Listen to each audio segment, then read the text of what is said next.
Okay, so you sent over this really interesting stuff about TSMC, Intel, Samsung. It's the whole world of shrinking transistors, you know? Mm-hmm. And it seems like everyone's talking about TSMC winning Mm-hmm. lately, especially with how they're moving into these smaller and smaller Mm. nanometer processes for making chips, right? And yet some of their rivals Mm. are hitting roadblocks. It's not just that they're ahead, it's how far ahead they are. We're talking 3 nanometer, even pushing towards 2 nanometer processes, and there's not even the usual talk of production Yeah, issues. it's like radio silence. Exactly. In this Yeah. industry, silence usually means good things. Right. And then on top of all of that, there's this curveball. We have this inventor, and he's making some pretty bold claims. He thinks his air filtration system, the one he patented, he thinks that's the secret to why TSMC is doing so well. Oh, wow. And get this, he claims they're using it without his permission. Oh, that changes things. If he's right, this could be a huge intellectual property fight, one that could really shake up the entire tech world. So, to understand what's going on, we have to understand how important clean rooms are for making these chips. I mean, we're talking about transistors billions of times smaller than a hair. Wow. Even a speck of dust can ruin everything. That's right. As we get to these super small sizes, nanometer scales, and just so everyone listening knows, we're talking billions of a meter here, even a tiny particle can completely ruin a chip. And this is where the normal air filters, even the really good HEPA filters, they start to show their limits. Good for everyday use, sure, but not for this kind of precision. And that's where this guy's system comes in, right? This maze-style air filtration system. He says it's the answer. He says it uses electrostatic charges. And this super complex maze-like structure to basically force the particles to crash into these charged surfaces. He thinks this can almost completely filter the air, even catching those super tiny particles that other systems miss. Okay, and here's where it gets really interesting. This guy is saying that TSMC's success lines up perfectly with when he shared his patent with them. Years ago, by the way. He sees their success as them using his tech without asking. Wow. He wants an investigation. So we have the inventor's theory, right? Yeah. Now let's look at the bigger picture. Intel, for example, they've had a really hard time moving past the 14-nanometer process. They keep having delays with 10-nanometer production, and even 7-nanometer has had issues. It's weird because Intel has so many resources, right? They're the experts in this, and they have all this history of innovating, but they seem stuck when it comes to getting smaller. And it's not just Intel, Samsung too, putting tons of money in, they've got the smarts. But they've also had problems with yields, and they've even lost customers. It makes you wonder, what's TSMC doing that they aren't? And this inventor thinks he knows, right? Could his air filter be the thing that's missing for everyone else? He's arguing that TSMC's success is because they figured out how to control these ultrafine particles. Yeah. His argument really comes down to timing, right? TSMC suddenly becomes the leader. It shakes up the whole industry. And this happens right around the time he shared his patent. It might just be coincidence, but he thinks it's a key part of the story. Okay, so let's think about this. On one hand, you have this inventor. It's like David versus Goliath, you know? He's saying this massive tech company, one of the biggest in the world, stole his breakthrough idea. But then you have TSMC, a company that everyone knows for being great at making chips. This could be huge. Could this be a legal battle that changes the tech world forever, or is this all just a bunch of nothing? It's definitely a big deal. The money involved could be insane, not to mention how it could disrupt everything. This case might show how vulnerable these tech giants are and how much they rely on ideas from outside, especially in areas like this. It makes you ask, how much control do these companies really have, especially when it comes to things that are sort of behind the scenes? Now, to understand this tech blend, we have to look at how this maze-style thing works. The inventor says it's this labyrinth. This is where his engineering background really comes in. He goes into how this maze structure, plus these carefully controlled electrostatic charges, makes this trap. It's so effective, it can catch even the tiniest nanoparticles. Think of it like a tiny obstacle course. It's made to catch these particles. And he even included diagrams in his notes. This guy is serious, he's passionate about this, and he thinks it's revolutionary, right? Yeah. He goes into a lot of detail about how it fixes the problems of normal HEPA filters, especially when it comes to catching these ultrafine particles consistently, every time. And he's not just telling stories, he gets into the science, talking about particle behavior and physics, things like Brownian motion, and how that makes these tiny particles hard to catch. This is key. He said the old way is to trap particles in a mesh, but at the nanometer scale, that doesn't work. His maze changes that. It's a better way to catch those ultrafine particles. It's like setting a trap specifically for these little troublemakers. I like that analogy. It really shows how this tech could change things in all kinds of industries where clean air is really important. He says it's not just about filtering out the dust we see. He's talking about making an environment so clean that even the smallest particles are captured. Which brings us back to TSMC. This is where it gets interesting with TSMC. If they're using something similar in their factories, it could explain how they've been making so many chips without problems, even as they're pushing the limits of how small they can go. Basically, he's his idea. Right? Yeah. They used it to get ahead in this race, this global race for smaller, faster, more powerful chips. It's David versus Goliath, right? This guy against one of the most powerful tech companies. It's got everything. Cutting edge tech, maybe corporate espionage, a legal fight that could change the tech world. And it all comes down to this thing we don't think about much. Clean air. It's like a reminder that even when we're talking about really advanced tech, something simple like air can have a huge impact. Yeah, it's been a really interesting deep dive so far, looking at air filters and how they connect to making these tiny chips. And we have a lot of questions. Is this guy right? Could this be true? And what does this say about how competitive the tech world is? And how companies try to push technology forward? Yeah, definitely lots to think about. So let's get into what this inventor is actually saying. He's really sure that his system is better than. Even those ULPA filters, which are like the best ones for clean rooms. Yeah, he specifically mentions that those ULPA filters, even the really good ones, the U17 grade, I think he called it, they're only tested for particles down to a certain size, like 0.12 micrometers. But when you're making chips at 14 nanometers, Yeah. or even smaller, like 7 or 5 nanometers, that's way tinier. His point is that even a few of these tiny particles, the ones that get through the normal filters, they could totally mess up production. It's like you're trying to build this tiny, delicate city, and there are sandstorms blowing through. Yeah, I get it.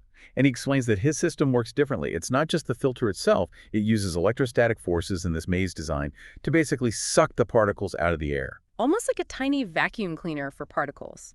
And the maze design is important here. By forcing the air through this twisty path, it's more likely that even the smallest particles will hit a charged surface and get trapped. So it's not just one layer of defense, right? It's like multiple chances to catch those particles, like a security system with tons of checkpoints. Exactly. It's a multi-layered approach to clean air, made for these really small particles. And that's what makes his claim so interesting, the detail. So he thinks about everything, huh? He even says, what if the electrostatic force isn't strong enough?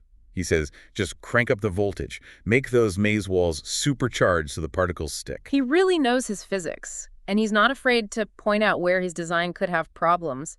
But then he gives solutions. It shows he really understands this stuff. Makes you wonder why everyone's not using this, right, if it's so good.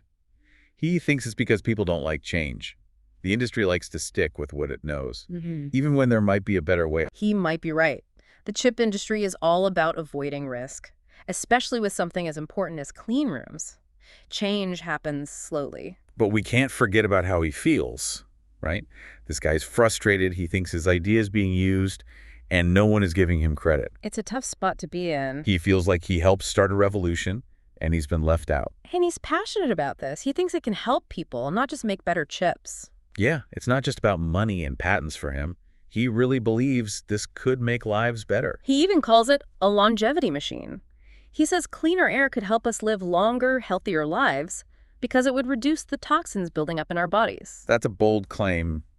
I mean, it might sound crazy, but we can't deny that air quality affects our health. Right. His point is that even tiny particles, if they build up over time, they can hurt us in ways we don't even realize. He compares his invention to other big inventions, right? Things that change the world, like maglev trains, fiber optic cables, Tesla's electric motor. All of these are based on simple physics ideas. He's saying his invention might seem simple, but it could be just as important as those other things. And he says that being simple is a good thing. Right, because it's based on fundamental ideas. He says it's hard to copy or improve. That shows a lot of confidence. He thinks he's found the way to make air almost perfectly clean. And he really wants to see it happen. And he's really critical of the old ways of filtering air, especially HEPA filters. He gets into how they work. Good for big particles, but they just trap stuff in a mesh. Yeah, and he points out that when particles get smaller, they can slip through the gaps in the mesh, especially if the air is moving fast.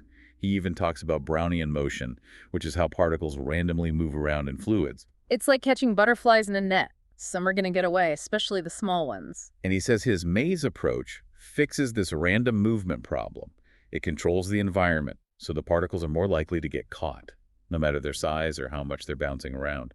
It's really cool how he uses his own experiences, his science knowledge, and his passion to explain all this. He even calls out some air purifier companies, saying their marketing is misleading, that they exaggerate how well HEPA filters work, especially for these ultrafine particles. It's a good reminder to be careful, to do your research. Right. Especially when it comes to our health. Yeah. Not all air purifiers are the same. He's also worried about those air purifiers that use negative ions, Yeah, he says they can actually make things worse. creating these black ions that are even more harmful to breathe. So it's like trying to solve a problem, but creating a new one. Exactly. And of course, his solution is this maze system, which he thinks doesn't have those problems. But he doesn't stop there. He names names. He talks about TSMC's new factory in Arizona, the one that's going to make some of the most advanced chips in the world. He thinks they're probably using his technology there. That's a big accusation. Why is he so sure about that factor? He mentions companies like Hantang and Vansuan. They're the ones building the factory. And they're known for being experts in clean rooms. So he's putting the pieces together. TSMC's success, his patent, the companies building the factories. It's like he's building a case that TSMC is using his idea without asking. And he doesn't just call out TSMC. He talks about Intel and Samsung, too. Where? He says their problems with making smaller chips might be because they can't control these ultrafine particles. So he's saying his invention is the key to making the next generation of chips. It's the thing that's been holding everyone back. It's wild to think that this whole industry, worth billions of dollars, might depend on something invented by one guy.